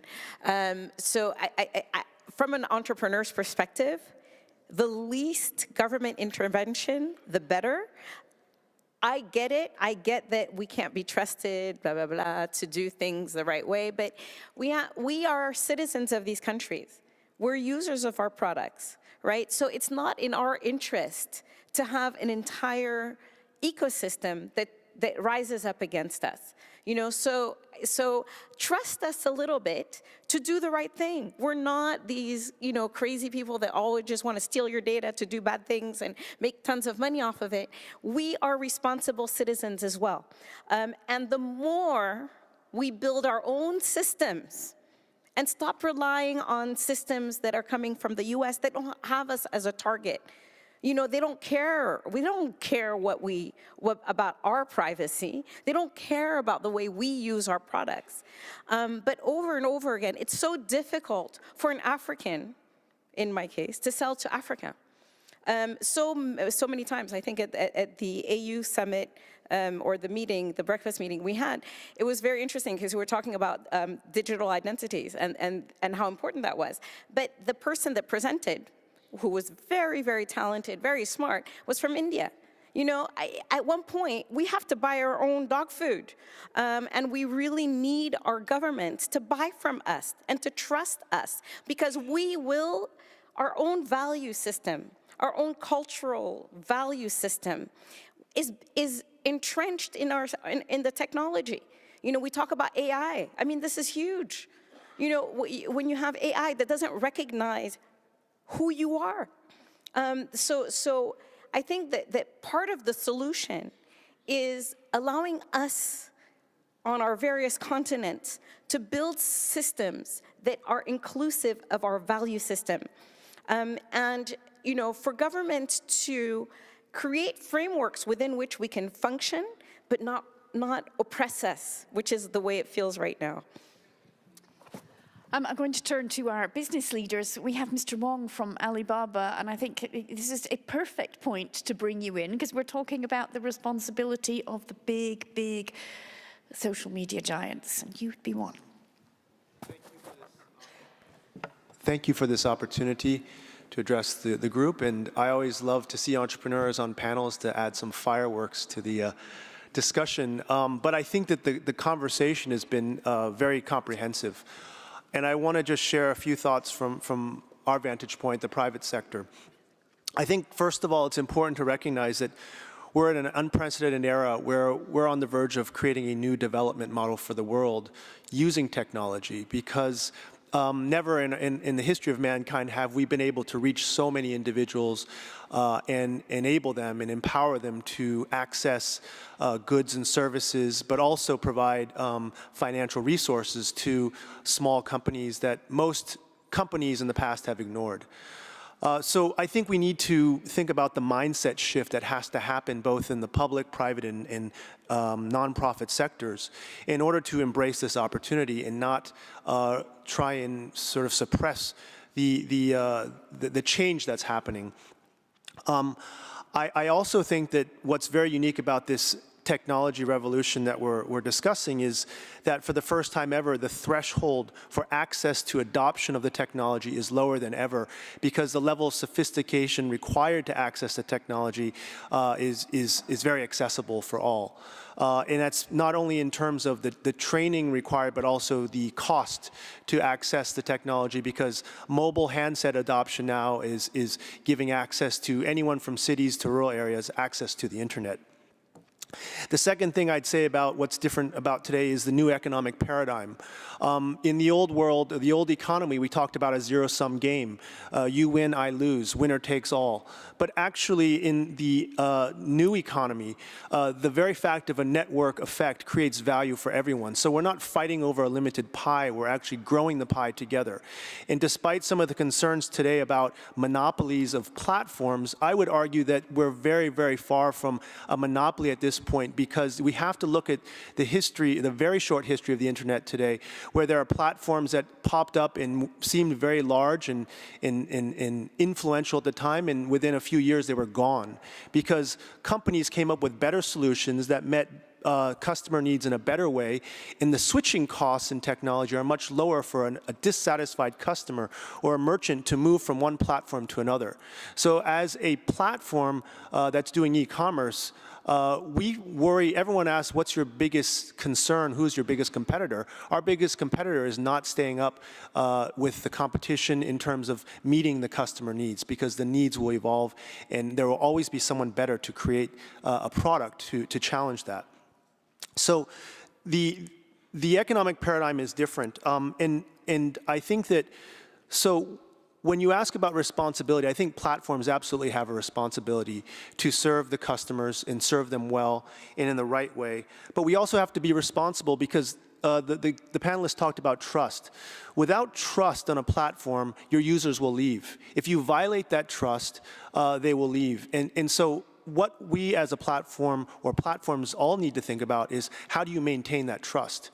And so a lot of these issues that have been raised in terms of how data is used, how user information is shared, is absolutely fundamental to maintaining that trust. But I also think there's something more than that. And I'll just say, just on a side note, with regard to trade disputes, adjudication, we actually empower our own users to resolve trade disputes on many of our platforms. So we actually involve the users themselves in playing a role in helping manage the community. We also obviously provide ratings. The ratings will allow the users themselves to speak out against those who are not trading fairly. And in terms of IP, a very important area for a company like Alibaba, IP protection is paramount, and so we do what we can to get in front of this using AI and big data, but also empowering the brand owners themselves to help police and monitor the marketplaces so that everybody plays a role. But I'd say even beyond that, we feel we have a responsibility for creating a sustainable world. So we have programs that actually try and encourage people to think about the society as a whole. Environmental protection is one example. In Ant Financial, one of our affiliate companies, we have an application that raises awareness of your carbon footprint emission. And if you do activities that actually save or minimize your carbon sort of consumption, you actually get credits. And we've gamified that. So we have 300 people, 300 users who now are all playing this ant forest game. And as a result of collecting these credits, you can actually plant trees, which the company is responsible for doing. We've planted 55 million trees in China to greenify the environment and also raise awareness. So I think that companies should absolutely do what they can to be responsible. But finally, I'd just say in terms of what we do globally, I'm very proud of the fact that we are working with UNCTAD to help empower entrepreneurs all over the world, especially emerging markets. I have next to me and behind me many of our fellows from the eFounders Fellowship. And what that program is doing is really just sharing the experience of China in growing an inclusive development model using technology. And sharing the lessons and the failures from that experience with the hope that these entrepreneurs will actually build their own ecosystems in their countries. And the recognition that one company cannot do everything for the world. We must empower others. But as I said in the very first statement of my sharing, in this new digital paradigm, network effect creates value. So the more ecosystems that are linked together around the world, the more value you create. And so this is how we feel we're fulfilling our responsibility as a company, as an ecosystem, and as a responsible citizen for creating a more inclusive world that empowers everyone from large companies to individuals in emerging markets. Thank you very much, Mr. Wong. These are some quite innovative ideas. One thing that keeps going round in my head, though, listening to you, and I'm going to ask African Union and the World Bank to respond to this, is that I asked about responsibility, but while you were talking, accountability kept going round in my head. I mean, fair enough, you're a very successful business, but I do wonder, you know, this is a huge company. Amazon is a huge company. Facebook's a huge company. One, are they the best for supporting e-commerce in the developing world? And second, you know, we heard from you, you're not that interested in any kind of government regulation, but, you know, where is the accountability coming from here? Amani, Abou-Zeid, I'll ask you first.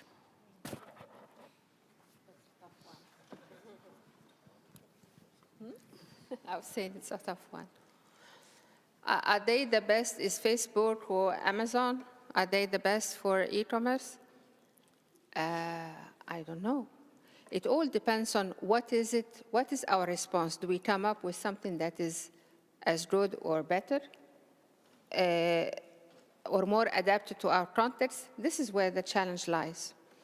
The African Union does not pretend that we're going to substitute ourselves to the private sector, and we do not wish to, but we wish to hear from the private sector. I mean, like Rebecca just said, I mean, I was listening very attentively, and it's not the only forum. She herself, she said she was sitting in that very meeting where we were discussing the digital ID card. So, and this is just one of many instances where the private sector is invited. I was also listening to Alibaba very carefully.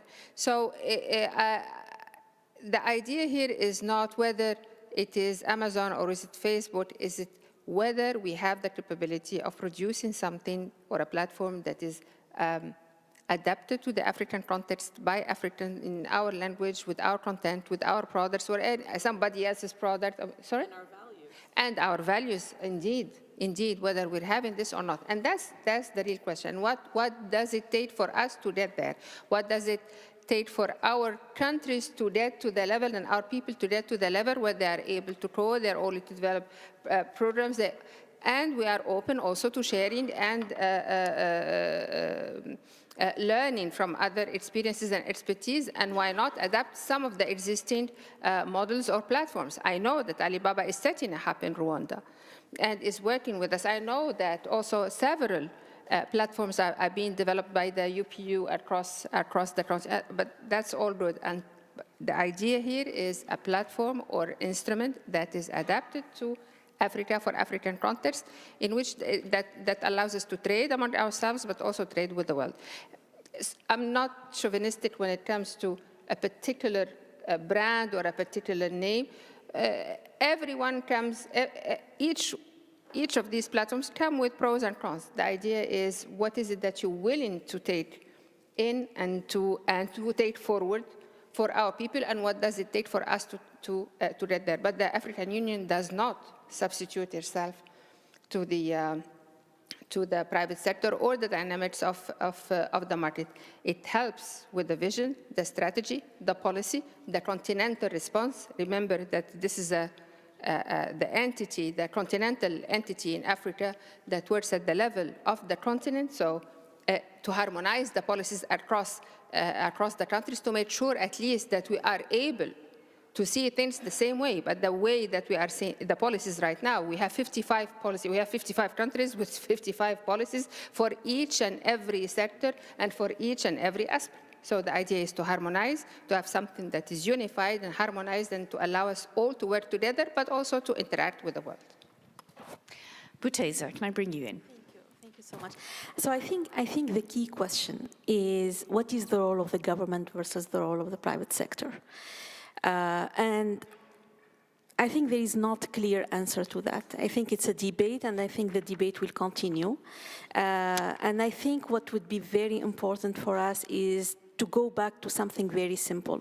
What are the principles that need to be in place to make sure that there is a good enabling environment for the private sector to thrive? And what are the principles that the private sector need to adopt to make sure that, the public good really reaches everyone? And, one thing that I find difficult in the discussion around the topic of digitalization is we use a terminology about regulation, about policy making, about that is, I'm not sure, adapt to this totally different world. So if I speak about regulation, the jargon, the terminology that we use is a terminology of last decade and last century. It's a different market. I think we need to be in a place that we agree that this is not business as usual. That really puts a big issue for us, even in terms of how we think about regulation, how we think about the divide between the public and the private. To me, it's something that requires a new language. It requires a new collaboration scheme. It requires that we agree on the principles. Is this good for humanity? It's something that should put the human being at the center. Technology is a means. It's not the end. We shouldn't be in a space that we say technology is the solution and the problem. I think the human beings should be at the center of it.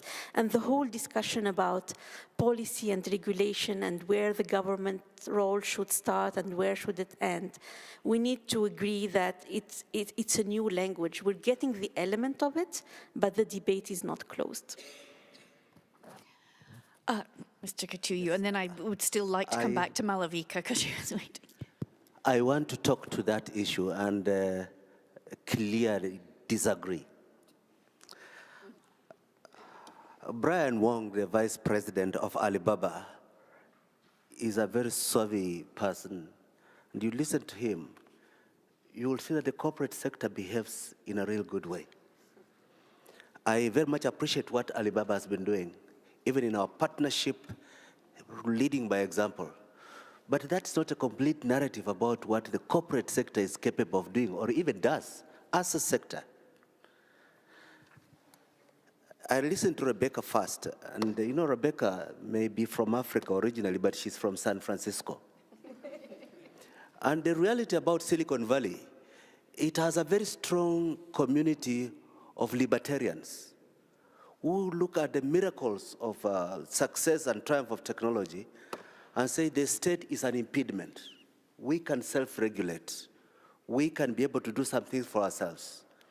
But our recent experience over the last 20 years has not been very, very true to that self-regulation. If you look at the abuse of monopoly position, if you look at the habit of profit shifting because of negotiated corporate tax rates, what has been reigning in the electronic platform giants, the most successful has been European Union regulations. If we look at the future of consumer protection in the digital era, we cannot wish away the responsibility of states as the prefects of norms and rules of consumer protection. If you look at the challenges of return goods, imagine the tyranny of many of these places where a ship comes from Shanghai, docks in Mombasa, it brings in goods, some procured electronically, and it sails around going towards Panama Canal. It will not be back the same route. It will come back next time it's coming out of Shanghai. And what you acquired is not what you wanted. The nightmare of how do you return what you did not want to buy. That challenge cannot be secured by the responsible behavior of the corporates. It is rules and the residual role of the state as a facilitator. We can blame excesses and inadequate or frustrating rules and procedures, red tape. But the challenge will be, how do we bring to speed the regulator's behavior to be facilitator of good practice, not an inhibition to enterprise? But once you get into the enterprise because of past frustration, that you wish away the role of the state, at a time when you want to grow new thinking on consumer protection, you're walking into dangerous territory. Malavika.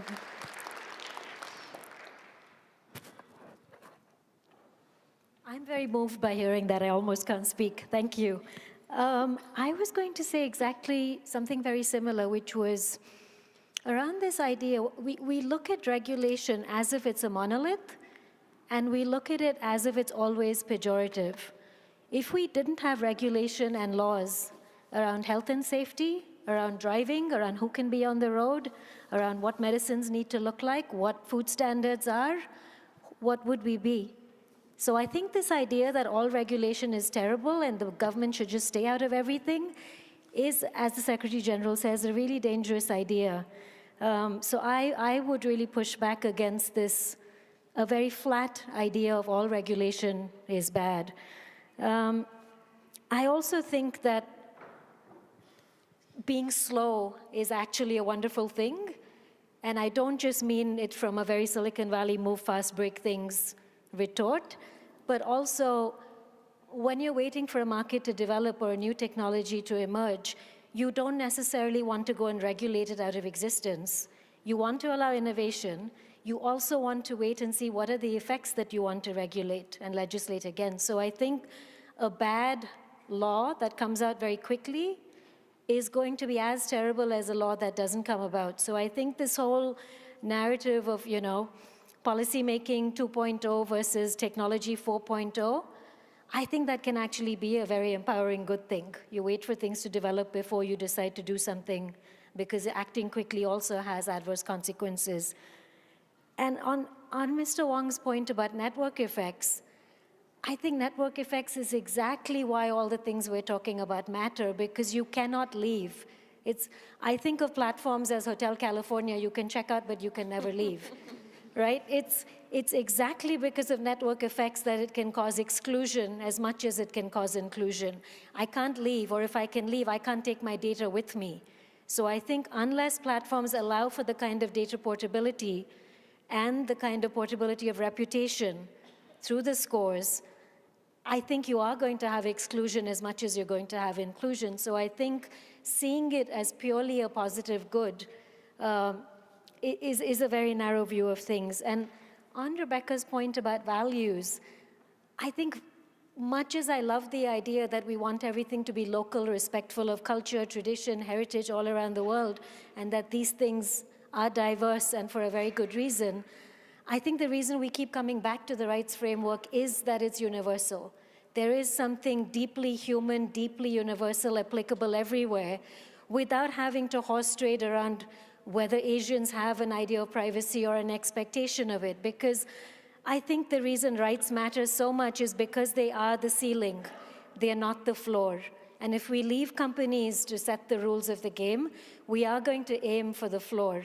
And I think if we look at rights and if we look at values as something aspirational rather than something that just is, we are going to be left worse off. Because if you look at values and you ask people in developing economies, would they like to have rights?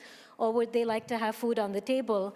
That is a ridiculous question to ask, and that is not a trade-off you should ask anyone to make. David Porteous, can I bring you in here? We were talking the keywords. You're getting the most applause, Malavika. Were responsibility and accountability. We heard what Brian Wong had to say. And indeed, we heard there's a great deal of innovation and forward thinking. But could I ask you also to respond to this question of responsibility and accountability? Well, I think one of the things we've been hearing in this call, which I would support for a new dialogue to emerge, because things are changing, is avoiding this characterization and the accountability between private sector and government, accepting almost as if it's implicitly one level of government, national, because I think that creates an oppositional effect which isn't always helpful. One of the things I've come to learn, for example, about e-commerce in China is how much of a role is played at city level, for example, in promoting particular forms of activity. It's not just about national government always and everywhere. It's about layers. Just as in the private sector, there are many different interests. And, you know, to characterize it as all platforms, of course it's not, because the platform interests are not exactly the same as the entrepreneurs on those platforms. So in terms of accountability, let me maybe give one example of where I've seen an opportunity to move that forward. So accountability involves creating forms of soft infrastructure norms, principles, they were called rules, sometimes regulations. It's hard for governments to do that. It's hard for governments to keep up. I have seen environments in which sometimes donors, where they're credible, can help facilitate that conversation as trusted third parties that take it from being an oppositional clash of interests into a facilitated conversation about what does it look like for there to be a public-private cooperation. The examples I've seen have related to digital finance, which is one of the rails for today's e-commerce, where interoperability, the ability for any person to pay any merchant, requires public-private cooperation. It requires a framework of regulation, but it also requires working technology, which you generally don't want to leave to governments to do. And so there have been cases, East Africa is certainly one, where governments have, where donors, I beg your pardon, have helped to create environments in which accountability means yes principles, yes frameworks, yes perhaps rules, but also working infrastructure which can be provided in a collaborative way. And to me it's that nuance of conversation which is not about I'm going to be accountable to national government. It's a much richer and more nuanced conversation I think we need to have, and it can be facilitated at times by players like donors. Rebecca, I know you wanted to come back on something that was said. Yeah, I'm not against all laws, and I have lawyers in my family. You know, that's always the thing they say, that I have a friend that's a lawyer, so I'm not against lawyers right now.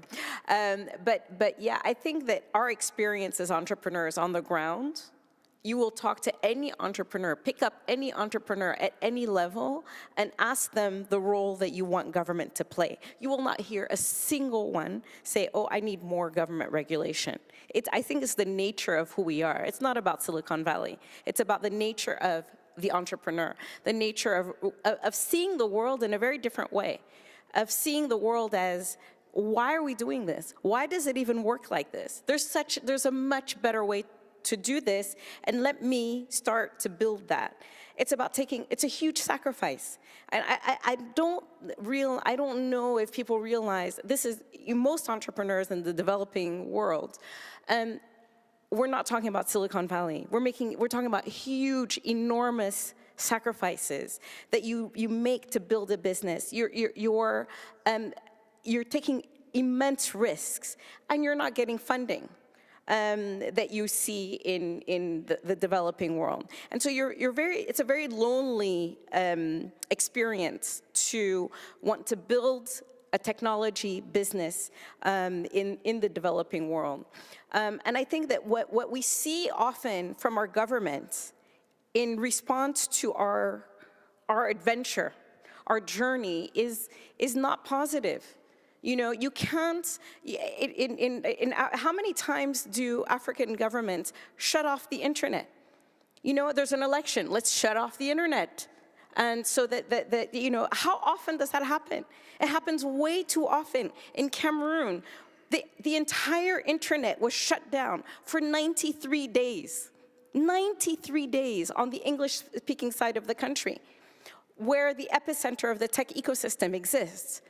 And then a month later, they spent $2 million on a digital economy conference. I mean, this is the experience we have of government. And so it's natural that we see government as an impediment. It's natural because we have the tax officials that show up and shut off our offices, right? Shut our offices down because they're claiming, you know, tens of millions of dollars because they don't understand our business. They don't understand our cost structure. And so that's what we're seeing from government. We're not seeing support. We're not seeing that, oh, they want to regulate and make it better for our users, our customers. And they're buying from our competitors from the developed world. And so in so many areas, what our experiences of government is not a positive one. And so I think, for me, these international organizations and the donor organizations are so, I mean, for me, it's great. Because you can talk to them. They won't listen to us, but they'll listen to you. And so if we can talk to you and pass on these messages, as we have, and we're not, as I said, we're not against regulations. We wrote a whole policy of what we would like policies to look like. And this has been an effort driven by 80 different countries, 80 different, tech hubs in over 30 countries. And so this is what we're saying, hey, this is our idea. Now, many governments aren't even looking at it. They're not interested in it. They're not interested in talking to us. And so having this this third party so that we can communicate and speak to each other, that's very helpful. And so I applaud, you know, what you're doing, and the fact that I'm even sitting here and I haven't gotten kicked out yet of the room. So yeah, I think that's the difficulty of, and if we're talking about digital business, if we're talking about building these businesses in the developed world, rather than being consumers of the Facebooks and the WhatsApps, then give us an opportunity to build those businesses without shutting us down. Thank you. Thank you very much, Rebecca. Well, let's reminder before we go to our closing, our summing up from all our panelists, we do have one last VIB. Let's not forget, this is about e-commerce and the possible digital divide in developing countries. Now, we have a young entrepreneur, Cedric Atangana from We Cash Up. Really interested to hear from you, Cedric. What do you think of what you've heard so far? Hi, everyone. It's a great honor for me to be here. Thank you so much for speaking at this high-level meeting. I'm Cedric Atangana. I'm 27. I'm Cameroonian.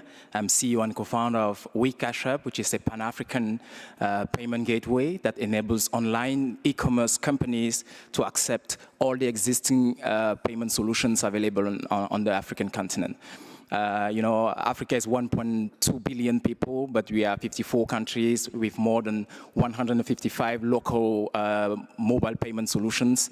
And to do e-commerce at a Pan-African scale, you have to go to every single country and integrate every single payment solution. So we have been working for that, on that for 4 years. And before I respond to your question, I firstly want to say I'm part of a network of 124 young digital entrepreneurs from Africa and Asia. We are part of the eFounders Fellowship Program, which is a program put in place by Dr. Kituyi and Jack Ma. And I firstly want to say a deep thank you to Dr. Kituyi, SG of UNCTAD, for showing us the way and inspiring us. As I always say, Dr. Kituyi is our dad. And just to show you the proximity that he has with us is really helpful. Generally when we go through a struggle, and he has been very close to us. I also want to thank the entire UNCTAD team who have been working every single night and day to support us. And yeah, thank you so much for everything. I also want to thank Jack Ma, chairman of Alibaba Group, for everything. Is the guy changing the world in t-shirts. So thank you so much for everything. Thank you, Brian, for all, and the Alibaba Group team. So we are part of the eFounders Fellowship Program. We are the champions of the new economy, and we believe that as digital entrepreneurs, we are well placed to help in setting up the e-commerce ecosystems in our own regions. Because today we have the skills, we have cutting-edge skills in payments, e-commerce, logistics, etc., to drive e-commerce in our regions. Just to give you a quick overview of what the eFounders have been doing, we have in our group entrepreneurs in Asia and Africa building logistics systems that are tackling the issue of the last mile delivery, for example, which is very difficult because we are still facing that infrastructure issue. Sometimes the roads are not good, etc. And some of our colleagues are working very hard on the ground to solve that issue so we can have the same types of e-commerce ecosystem that we have here in Europe or in America, etc. We are also working to bring trust between the producers and the consumers. Is still very challenging today because in some of our countries, more than 60% of the population don't have ID cards. So to pay online, you need to have a wallet, so go through the KYC processes. So if you don't have ID card, you cannot just enter the e-commerce ecosystem. And of course, we're also working to enable smart villages, to bring e-commerce to rural areas. We have friends in Southeast Asia who have been working to bring e-commerce to the people who don't know how to read, etc. So these are some of the things that the eFounders are working on. And so, just to conclude, we are passionate entrepreneurs.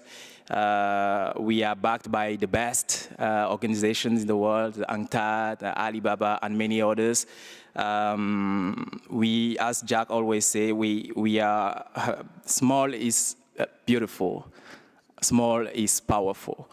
We are small today, and we want to work with you guys, governments, policymakers, the United Nations, the African unions, banks, regulators, etc., in building, frameworks, policies for our market. To contribute to that, to that ecosystem buildings, we have built a draft of a white paper. As our contribution to help you governments to set up the right policies to help us transform our ecosystems. And we'll be very happy to work with you guys. The draft is already there. We just want to work with you, collaborate with you. We have the skills to build the right technologies for our market, but sometimes it's very disconnected to what you guys are building as policies, and sometimes you're building policies that are disconnected to our realities. So we want to contribute and help you guys build the right policies to help us transform our society. Thank you. Thank you very much, Cedric. Very, very clear elucidation of what an up-and-coming e-business could need. We're getting close, very close actually, to the end of this panel. So what I'm going to do is ask our panelists just for a brief takeaway and a look to the future, where we should go with the topics we've discussed. Key things that I have noticed: trust, regulation, yes or no, data protection, connectivity, inclusivity. Maybe they all sound like buzzwords, but actually in this debate, they're really, really, really important. We're going to go in reverse order. So David Porteous, we will start with you. Thank you, Imogen, and thank you to all the panelists. I've enjoyed the conversation this afternoon. I think it's reflected the balance of the debate out there in general, which is a balance of hopes, great hopes, and some fears, and both are justified.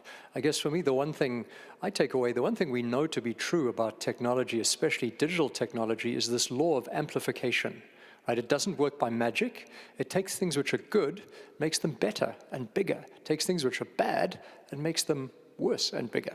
And so I think we sit on the cusp of some of that. And as we look at the emergent effects of what's going on, I want to encourage governments and platforms here to look at the emergent effects of African and other entrepreneurs who are starting to use these tools in creative, productive ways, because with them lies the future. They're coming through, but they need some support, some help.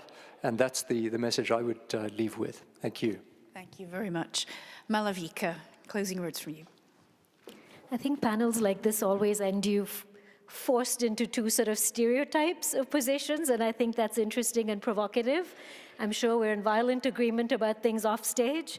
But I think the internet shutdowns point that you made was a really good example of how our roles are so dynamic. On a particular issue, civil society, the private sector, academia might all be in complete agreement that internet shutdowns are terrible, whether it's because they stop commerce or because they stop assembly, speech, expression. It's the same phenomenon affecting all of these different rights. And I think those are areas where we can be in complete agreement, in the same way that privacy rights are espoused by the gun lobby in the US. I wouldn't agree with the gun lobby on anything else, but I would on privacy. So I think we make strange bedfellows when it comes to issues. So I think the big takeaway for me is that none of our positions are rigid, and none of our approaches to regulation or law or solutions are rigid, and that there's a whole toolkit and a spectrum of solutions. And I think where we really need the wisdom is in knowing which to pick and when. Rebecca? Yes, reverse order from how we started. Okay. I think that for me, the key word out of here is trust. And what I'd like is that the regulators and the governments and the international organizations trust us, the entrepreneurs, where regulations are written by human beings, technology is built by human beings, and I think that there's an absence of trust. And I think this is the beginning of the dialogue that will create that trust. Thank you. Boutheina, what about you? Particularly with regard to trust, which I'm assuming has to be also earned, doesn't it? No, thank you so much. So I think in addition to the word that you used to summarize the session, I would want to add something about collaboration. So I think this space is evolving very fast, and I don't think there are clear answers there. And I think we need to all agree that we're all playing together in the sandbox. And it will evolve. Agility is key.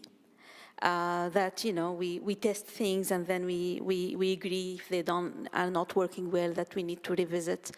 But that requires a very strong collaboration between partners, and it's many levels of collaboration.